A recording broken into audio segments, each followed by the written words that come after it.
3 شخصيات بتحركك من جواك: الطفل، الوالد، الراشد. ومين المفروض يكون؟ هل عمرك حسيت انك اتصرفت تصرف وندمت عليه؟ كأنك اتكلمت او اتفعلت وانت مش انت؟ مرة تنهار كأنك طفل صغير، ومرة تصدر احكام قاسية زي صوت اهلك، ومرة تحاول وتهدى وتفكر بعقل. الحقيقة ان جوانا 3 شخصيات نفسية: الطفل، الوالد، الراشد. كل واحد منهم ليه طريقة تفكير وشعور وتفاعل. الوعي بيهم ممكن يغير حياتك. وخليني أقولك كمان، أكبر مشاكلنا بتحصل لما واحد فيهم يظهر في وقت مش وقته. أهلا بكم، أنا آلاء ماجد، معالجة نفسية متخصصة في تحرير المشاعر والصدمات. هتكلم النهاردة عن موضوع مهم جدا. هل بتلاقي نفسك أوقات بتتصرف بطريقة مش شبهك؟ مرة تبكي زي طفل صغير، ومرة تنتقد زي أهلك، ومرة تانية تحاول وتهدى وتفكر وتحلل بعقل. الفيديو ده هيكشف لك سر من أهم أسرار النفس البشرية. جوانا 3 شخصيات نفسية بتحركنا في كل لحظة: الطفل الداخلي، الوالد الداخلي، والراشد أو البالغ. في الفيديو ده هنتعرف على الفرق بين ال3 شخصيات النفسية، وإزاي كل نمط بيأثر على مشاعرك وسلوكك، وأمثلة حقيقية من الحياة اليومية توضح كل نمط، والخطر اللي بيحصل لما يظهر نمط مش مناسب في وقت حساس، وتمرين عملي تقدر بيه تلاحظ مين اللي بيتكلم جواك. لو مهتم بتحرير المشاعر والصدمات والوعي الذاتي وتطوير الذات والطفل الداخلي والشفاء النفسي وفهم العلاقات والنمط العاطفي، اشترك في القناة عشان توصلك فيديوهات أكتر عن التحرر من القيود النفسية والشفاء الداخلي والوعي الذاتي. تعالوا نتعرف على 3 شخصيات موجودين جوه كل واحد فينا. أول واحد وهو الطفل الداخلي. الطفل اللي جواك هو الجزء اللي بيحمل كل المشاعر والتجارب اللي عشتها منذ الطفولة. هو اللي حس بالخوف والنبذ والحب والاحتياج، ومتخزن جواه كل المشاعر اللي عشتها من أول يوم اتولدت فيه. تعالوا نتعرف على 3 أنواع للطفل الداخلي. الأول الطفل الحر، تلقائي وطبيعي، بيضحك من قلبه، بيعبر عن نفسه، مبدع وبيعيش اللحظة. بيظهر لما نكون بنرقص، بنلعب، بنضحك.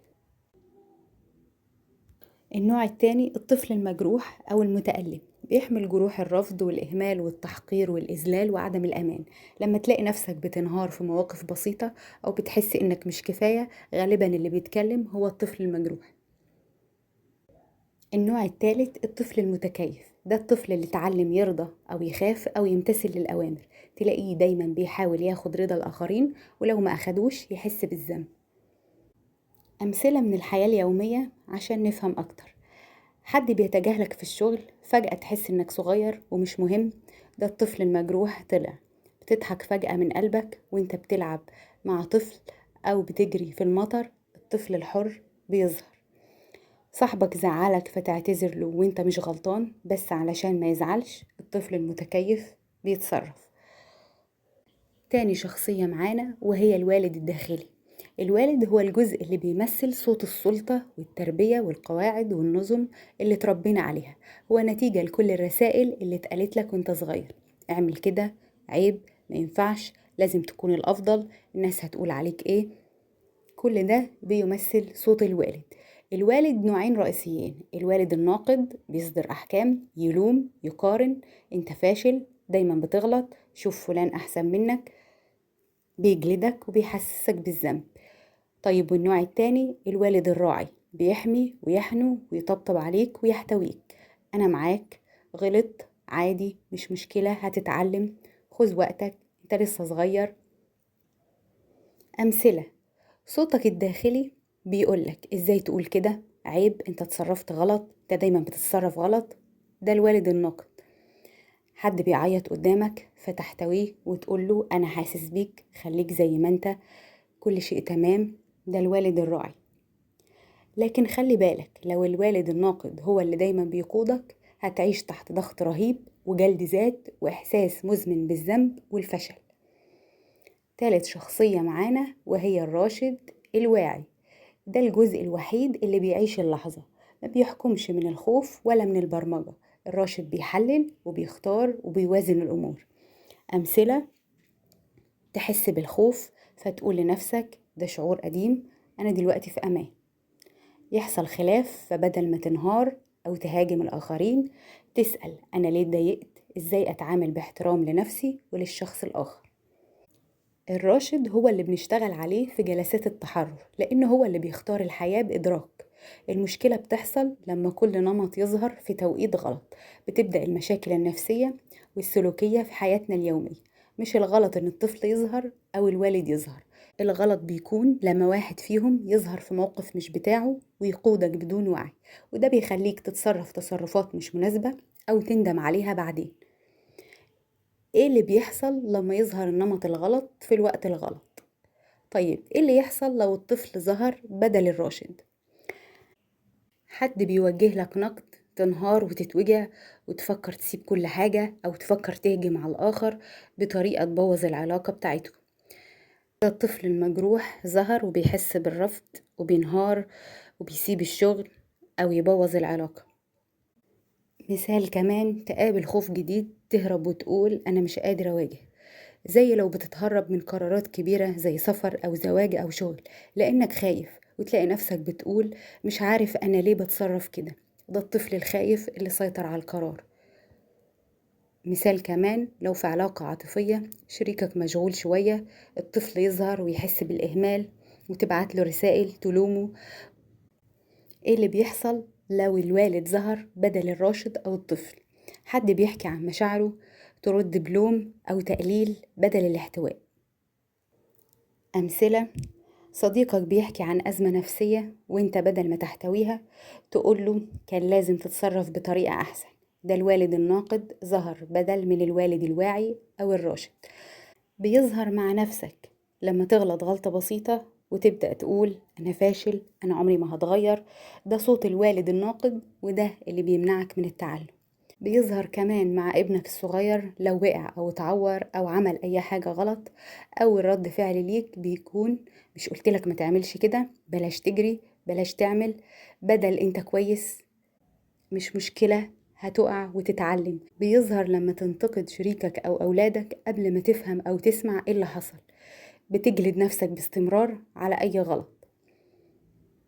طيب بيحصل ايه لو الراشد غايب؟ ردود الأفعال كلها بتكون من اللاوعي، من الخوف أو أحكام أو جلد ذات، مش من وعي. أمثلة، لو داخل مشروع جديد أو في شغل مهم جدا تبدأ تحس بالتوتر، الطفل خايف من الفشل والوالد بيجلدك لكن مفيش صوت واقعي بيوازن ويقولك حضر نفسك بهدوء، مش لازم تبقى مثالي. لو في خلاف مع شريك حياتك الوالد يقولك لازم تثبت ان انت صح، والطفل جواك حاسس بالرفض لكن الراشد غايب تماما، فتتحول المناقشة لمعركة. بتكون النتيجة لعدم وعينا بالثلاث شخصيات اللي جوانا، توتر مستمر، علاقات بتبوظ، إحساس دائم بعدم التوازن الداخلي. طيب إيه الحل وإزاي أوفق بين الثلاث شخصيات دول؟ اسأل نفسك في أي موقف، مين اللي بيقودني دلوقتي؟ الطفل، الوالد، الراشد؟ وهل ده أنسب صوت للموقف ده؟ وهل لو الراشد هو اللي بيقود هيرد ويقول إيه؟ وده تمرين عملي علشان لو لقيت نفسك بتتصرف تصرف مش مناسب في موقف مش مناسب تتصرف. طيب هتتصرف وتعمل ايه؟ هتوقف وتسأل نفسك مين اللي بيتكلم دلوقتي او مين اللي بيحاول يسيطر او يظهر؟ هل هو الطفل الداخلي ولا الوالد ولا الراشد؟ طيب لو بيظهر الطفل الداخلي في اوقات مش مناسبة اتصرف ازاي؟ اكتب التصرف اللي المفروض البالغ يتصرفه، كأنك بتعيد برمجة عقلك تاني من أول وجديد، بحيث في المرة الجاية لما يحصل موقف مشابه يتصرف البالغ بالتصرف المناسب مش بناء على برمجة الطفل الداخلي. طيب لو لقيت الوالد بيلوم وبيجلد هوقف وأقول الراشد المفروض يتصرف ازاي في الموقف ده، وهعيد برمجة عقلي بالرد بتاع الراشد مش بالرد بتاع الوالد الناقد. الخلاصة، الوعي بالأنماط التلاتة دول مش رفاهية، ده باب لفهم نفسك وعلاقاتك وردود فعلك. كل مرة توقف وتسأل مين اللي بيتكلم، كل مرة تختار صوت الراشد اللي جواك، انت كده بتستعيد قيادة حياتك. ولو حابب تبدأ رحلة أعمق تكتشف فيها الطفل المجروح وتحرر صوت الوالد الناقد، تابع الجلسات والكورسات اللي بقدمها لك، لأن فيها رجوع حقيقي لصوتك الواعي، مش الماضي اللي يقودك. انت اللي تختار مين اللي يقودك. ولو عجبك الفيديو ما تنساش تعمل لايك واشتراك في القناة علشان يوصلك فيديوهات أكتر وتمارين أكتر تساعدك في رحلتك للشفاء. بتمنى لك السلام والشفاء والمحبة لأنك تستاهل. سلام.